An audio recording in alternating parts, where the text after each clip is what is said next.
네, 우리 아이들을 위해서 한 번 더 박수 한번 노래 한번 해주셔서 감사드리겠습니다. 우리 말씀 보겠습니다. 사사기 6장 12절 말씀입니다. 사사기 6장 12절 말씀입니다. 저희 한 구절이니 우리 다 함께 우리 큰 소리로 한번 외쳐주시면 감사드리겠습니다. 여호와의 사자가 기드온에게 나타나 이르되 큰 용사여 여호와께서 너와 함께 계시도다 하매. 독일의 기독교 교육학자로 저명한 리테마이어라는 그분이 쓴 책에 아이들이 위험하다라는 책 중에 우리 아이들이 무분별한 문화사업 그리고 기술 만능주의 디지털 시대의 교육 사이에서 자신의 취미와 정체성을 잃어가고 죽어가고 있음을 지적하고 있습니다. 요즘 아이들은 놀이터에서 뛰어노는 대신 인터넷 게임에서 서로 만나 노는 것이 코로나 이후에 더욱 급속하게 확장이 되었습니다. 이로 인해 게임 중독으로 폭력적이고 그리고 낯뜨거운 이러한 선정적인 장면에 노출되는 것은 이 스펀지 같은 아이들의 정서와 인지 능력에 굉장히 부정적인 영향을 미치게 되었습니다. 그 결과 영상 매체를 많이 접하는 아이일수록 상상력이 감퇴하고 시각적인 능력이 떨어진다는 연구 결과도 나왔습니다. 따라서 오늘날 한국 초등학교 아이들은 서구 습관으로 인해서 육체적으로는 신체적인 성숙은 빨라져 가는데 그러나 정신적으로나 정서적으로는 이 쇠퇴되는 현실에서 우리 아이들은 여전히 미디어에 노출되며 살아가고 있습니다. 그 외에도 친구 집단 간의 어떤 오는 스트레스 그리고 학업 스트레스 등으로 학습 능력 저하뿐만 아니라 요즘에는 소아 불안 장애가 있고 ADHD 그리고 자폐 스펙트럼 자폐아를 얘기하죠. 작년에 비해 이게 36만 명당 한 명으로 매년 증가하는 지금 현실입니다. 이러한 현실 속에서 우리 아이들이 어떻게 평안과 평강을 누리며 안전하게 살아갈 수 있을까요?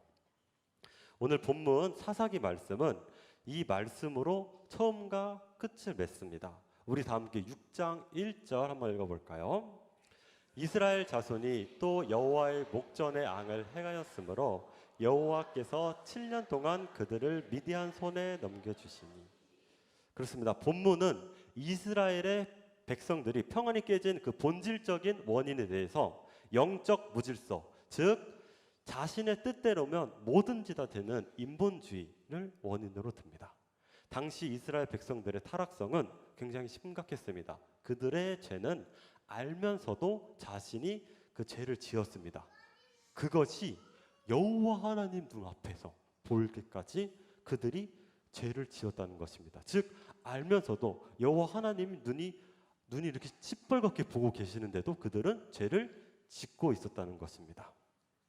이는 오늘날 우리에게도 그대로 적용이 됩니다. 휴대폰 버튼 하나면 얼마든지 악을 행할 수 있으며 그리고 걸리지만 않으면 어떠한 처벌도 받지 않는 이 시대를 우리는 살아가고 있습니다.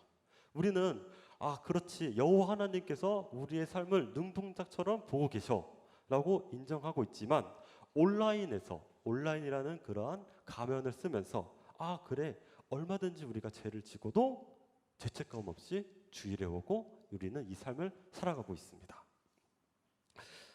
뿐만 아니라 이 온라인이라는 이 죄는 우리에게 가면을 썼기 때문에 죄책감도 현실에서 하는 것보다 더 덜합니다.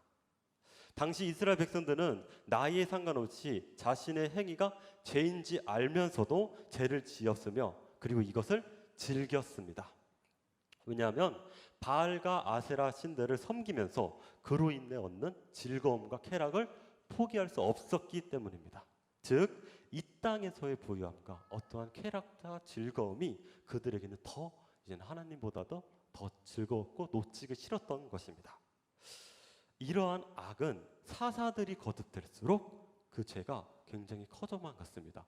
그래서 기드온이 된 이 시점에는 여호와 하나님 눈앞에까지 보이면서도 죄를 짓고 있는 이러한 상황까지 영적 무감각의 상황까지 도달하고 만 것입니다.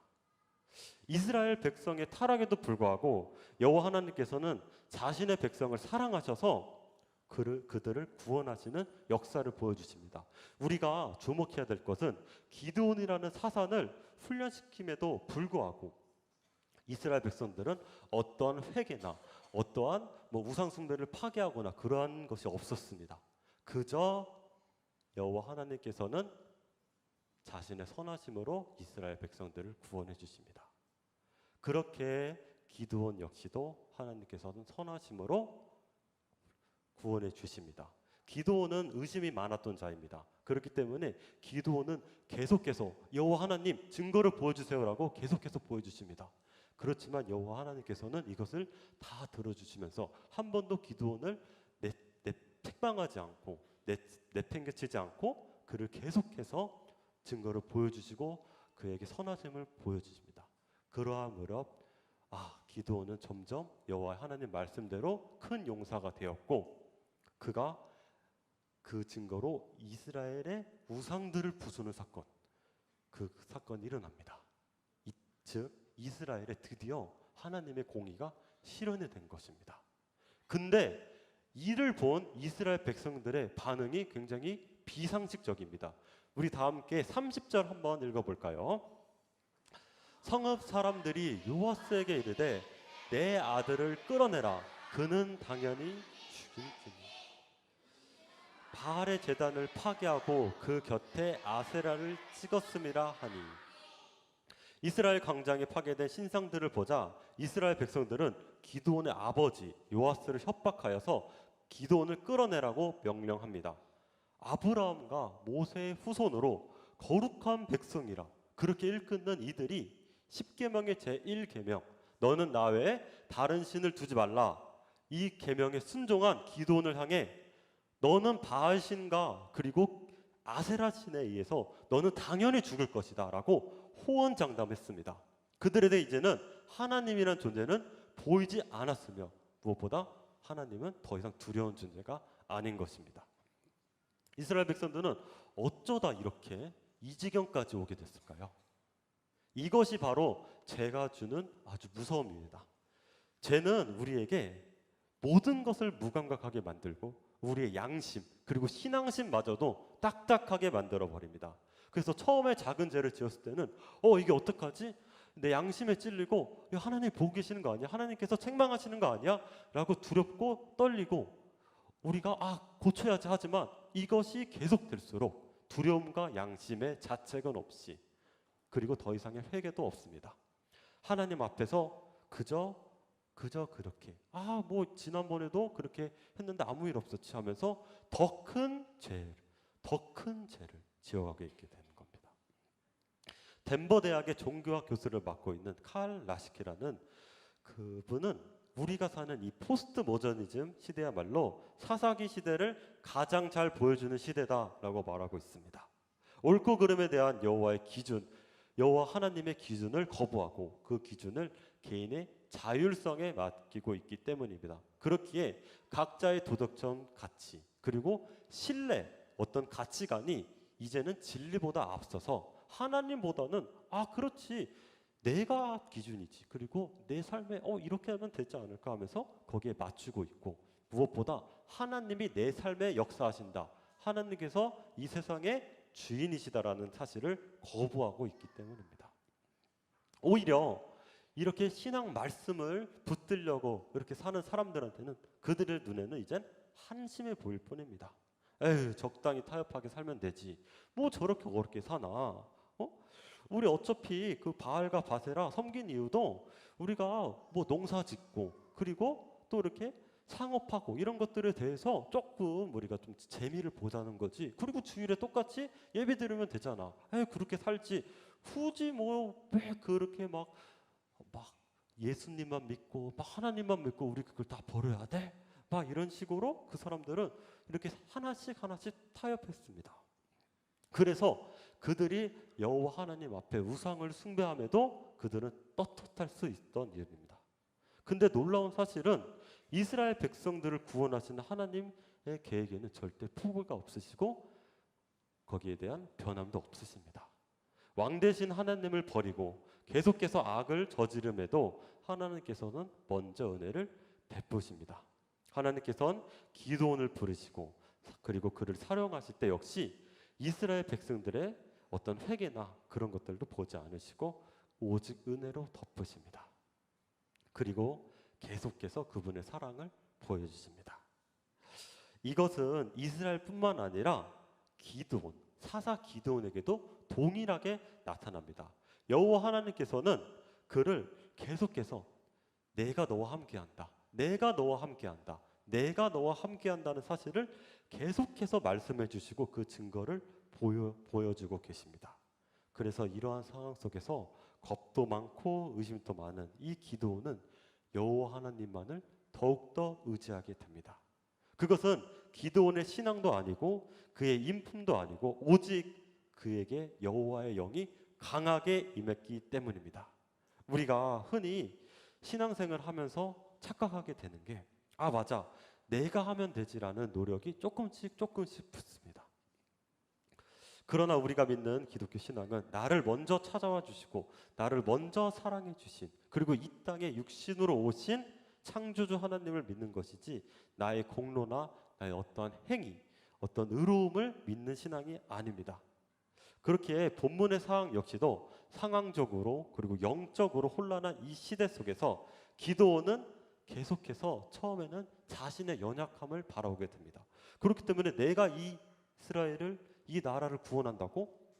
미디안 군인들 뒤에서 타작마당에서 정말 두려워가지고 이렇게 마당에나 이제 빛을만 쓸고 있는 이 내가, 이 겁쟁이 내가 하면서 자신을 바라보게 됩니다. 그리고 그는 계속해서 절망하고 낙담합니다.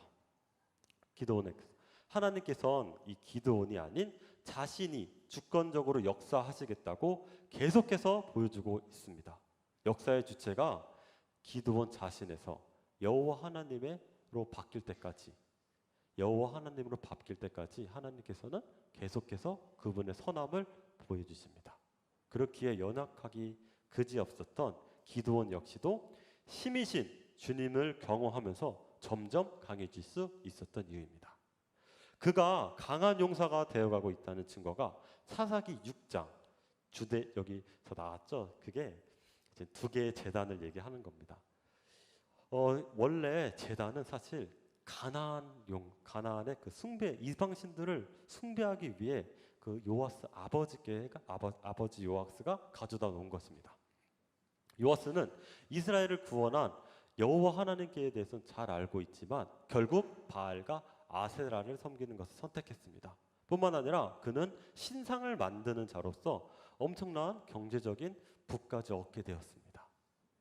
이 결과 오늘날 주일에만 교회를 다니는 썬데이 크리스천으로 보면 쉽겠습니다. 이스라엘 백성들 역시 평상시에는 농업의 우상 그리고 상업의 우상들을 이렇게 섬기면서 주일에 이렇게 하나님만 예배하는 지금의 썬데이 크리스천에 이렇게 넓어지게 된 것입니다. 이것이 바로 겉에 보이는 미디안 족속들의 침입보다도 더 위험한 죄임을 기드온은 깨달았습니다. 그렇기에 그는 그 자리에서 가나안 신상들, 온갖 우상들을 다 부수고 거기에 여호와 하나님만을 숭배하고 섬기는 그 제단을 다시 세운 것입니다. 우리의 왕 되시고 참된 주인 되시는 하나님께서 이 백성들한테 함께 했을 때 그제서야 평안이 나타난다는 사실을 기드온은 알고서 신앙 고백을 한 것입니다. 그래서 그 자리에서 처음으로 여호와 샬롬, 하나님께서 평안하시다, 여호와 이퀄 평안, 하나님이 평안하시다라는 처음으로 그 믿음의 고백을 하게 된 것입니다. 기드온에게 이 사건은 단순히 그저 한 번의 예배드린 그런 사건이 아니었습니다. 앞에서 말한 것처럼 요아스가 우상 숭배자, 우상을 그리고 만드는 자였기 때문에 아버지로부터 경제적인 도움을 포기하면서까지, 그리고 이 세상의 즐거움과 모든 자신의 이전의 쾌락들을 다 포기하면서까지 나는 이제 여호와 하나님이면 충분하다라는 그 선포의 시발점이 되었던 것입니다. 그렇기 때문에 이후에 바알과 다투었다는 여룻바알이라는 그 별명을 가진 기드온은 주님께서 본격적으로 전쟁을 준비시킵니다.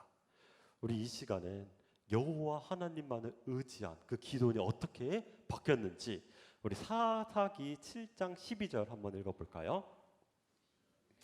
미디안과 아말렉 동방의 모든 사람들이 골짜기에 누웠는데 메뚜기의 수가 많고 그들의 낙타의 수가 많아 해변의 모래가 많음 같음이라.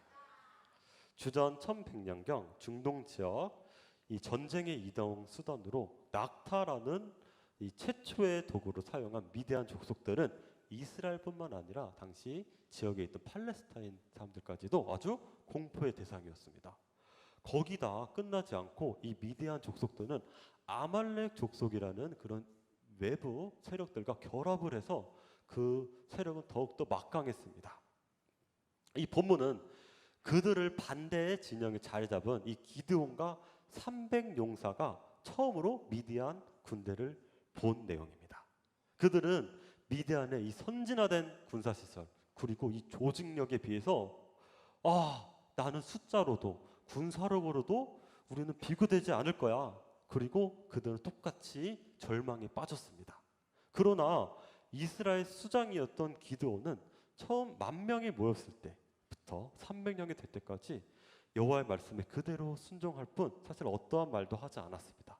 그렇게 말도 많고 탈도 많았던 기드온이 어떻게 이렇게 평온할 수 있었을까요? 그것은 이미 기드온은 이 상황과 자신을 바라보지 않았고 미디안 족속을 이미 우리한테 넘긴 여호와 하나님만을 바라보았기 때문입니다. 그래서 300명 용사들은 자신의 안목으로 판단하지만 기드온은 맞아, 주님께서는 불가능도 가능으로 바꾸시는 분이야 라는 것을 이미 경험했기 때문에 그가 평안할 수 있었던 것입니다. 주목해야 될 점은 승리의 주체가 계속해서 기드온이 아니라 여호와 하나님을 우리는 주목해야 합니다. 여호와 하나님께서는 이 상황 속에서도 계속해서 내가 너와 함께한다, 두려워하지 마라 기드온아 하면서 계속해서 안심시키고 있습니다. 이것이 바로 기드온이 평안할 수 있었던 비결이었고 300명의 용사만 남았음에도 계속해서 그는 마음이 두려워지지 않을 수 있는 이유였습니다. 즉 하나님께서는 기드온을 떠나신 적이 없었고 그리고 그의 마음이 약해질 때마다 그의 시선이 여호와 하나님보다 주변의 환경을 바라보고 흔들릴 때마다 그의 마음을 굳게 해주신 겁니다. 놀라운 사실은 하나님께서는 자신의 방법으로 승리를 가져다 주었습니다. 먼저 이 군대 규모의 차이는 이스라엘 군대가 야밤에 나팔을 들고 소리를 내면서 실제 수보다 훨씬 더 크게 했습니다. 우리 아까 아이들이 막 했죠? 여기 있으면 100명 있는 줄 알았습니다. 그런 것처럼 이 많은 숫자 역시 그들한테는 영향이 없었습니다. 다음으로 군사력 차이 역시 무의미하게 만들었습니다. 함성을 지르면서 이 횃불을 들고 쳐들어오는 이 미디안 군인들은 잠에서 아직 덜 깨져 있는 상태였고 그리고 이 낙타들은 이것들을 보면서 굉장히 놀랐습니다. 그래서 오히려 이 낙타들이 적진을 더욱더 혼란시킴으로써 이들의 군사력의 차이도 무의미하게 만들었습니다. 그 결과 여호와의 하나님 말씀처럼 미디안 군인들이 보기에 기드온은 정말로 큰 용사였으며 그들은 후퇴하면서 다시는 이스라엘에 쳐들어오지 말아야겠다고 하면서 도망갔을 것입니다. 믿음의 영웅들을 보며 히브리서 저자는 믿음은 바라는 것들의 실상이요 보이지 않는 증거라고 규정하고 있습니다. 기드온, 바락, 삼손 이들은 앞에 아브라함, 모세와 같이 사실 흠이 없는 자들이 아니었습니다. 그들에게는 자신의 연약함이 있었고 그리고 약점들이 분명하게 있는 사람들이었습니다. 그럼에도 불구하고 하나님 나라에서는 이런 실패자들에게도 주님께서 쓰시면 소망이 있음을 분명하게 보여줍니다. 여기서 바로 우리가 나같이 연약하기 짝이 없는 우리 역시 내일이 어떻게 일어날지 모르는 매일매일이 불안한 이 포스트 코로나 시대를 살아갈 때 평안을 잃지 않을 수 있는 이유입니다. 특이한 사항은 성경에서 말하는 이 샬롬, 이 얘기는 평안이라는 뜻인데 이게 갚는다, 대가를 지불하다라는 의미가 있습니다. 즉 우리가 얻은 이 평강은 공짜로 얻어진 것이 아닙니다. 대가를 지불한 평안하는 것입니다. 어떤 대가일까요? 맞습니다. 대제사장이신 예수님께서 십자가에서 자신의 피와 살을 아낌없이 드리면서 하나님과 인간 사이에 화목 제물이 되셨습니다. 우리 다 함께 마가복음 15장 36절 한번 읽어볼까요? 해면에 신 포도주를 적시어 갈대에 깨어 마시게 하고 이르되 가만두라 엘리야가 와서 그를 내려주나 보자 하더라. 예수님께서 십자가에 달리시면서 그 고통이 너무 큰 나머지 주변에 그분의 고통을 조금이라도 덜어주기 위해서 이 해면의 신 포도주를 예수님께 적시어 줍니다. 여기 그림을 한번 봐볼까요? 여기 그림을 보면 이 스펀지처럼 생긴 저것이 바로 해면입니다. 우리 초등부 친구들, 그럼 해면이 어떤 용도로 썼을까요? 우리 얼굴 닦는 거 아니에요. 닦는 거 맞아요. 청소하는 거 아니에요. 이 로마인들이 볼일을 보고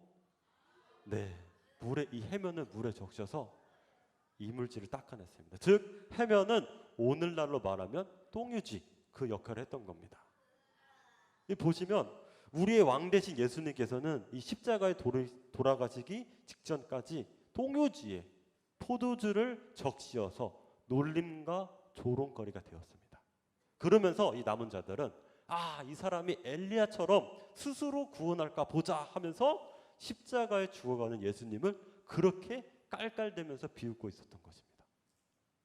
뿐만 아니라 주님께서는 십자가를 지시기 전부터 겟세마나에서 밤새 기도하셨습니다.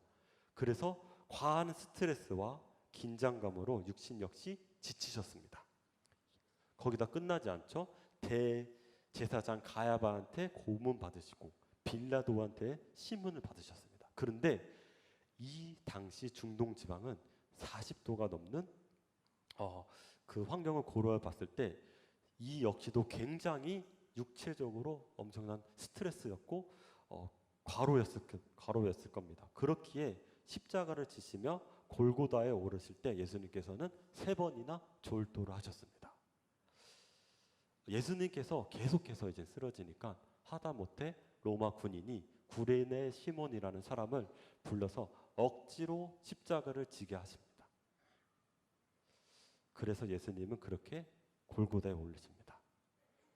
어린 양 대신 예수님께서 만왕의 왕이시지만 우리한테 영원한 평강을 주시려고 십자가에서 철저하게 대가를 치르셨습니다. 그리고 부활하셔서 우리한테 영원한 승리를 주셨습니다. 그리고 이 평강은 누구도 빼앗을 수 없는 평강을 우리에게 주셨습니다.